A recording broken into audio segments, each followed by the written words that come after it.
So just wanted to talk about the flag and why we use it with our horses. So the flag is really just an extension of my arm, but it's an amazing tool for not only helping a horse with some maneuvers, helping a horse to push them out of our space, helping desensitize them in those spots where they're a little bit worried. All right, guys, so the flag, like I said, is a great tool, but when we first introduce it to a horse, we need to be really careful how we go about it, okay?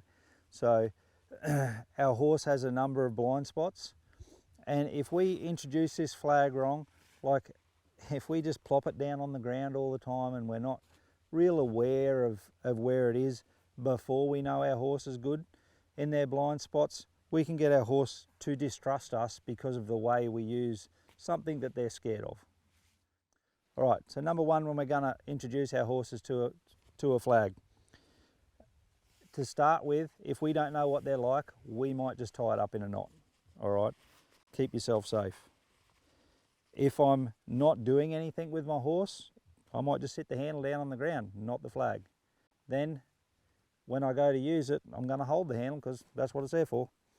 All right, then from here, I'm going to check my horse out with that movement above him, okay? Obviously she's good with it. Now, for her, I know she's pretty good with it, so I'm gonna untie that anyway, but that's something for you to be aware of if you're just introducing your horse to a flag for the first time. So then, if I don't know what she's like with it, for me it's a habit to, it doesn't matter what horse I pick it up, I'm going to check it out where they can see it at all times. So if they were really worried about it, maybe still tied up in a knot, I may have to go for a little walk so that to see whether they can follow me and handle this flag. But I'll keep it here where they can see it at all times. All right. If I put it down to give them a pat or whatever I'm going to do, I'm going to hold this flag where I know where this scary end is and they can see it. From there, if they can follow me along with it and they can handle that, I'm going to approach them here, allow them to have a sniff, give them a rub. If they're good with that, then it's out and around to the withers. All right, so our blind spots to start with are anywhere underneath their chin, anywhere even from the side coming up from the ground to start with.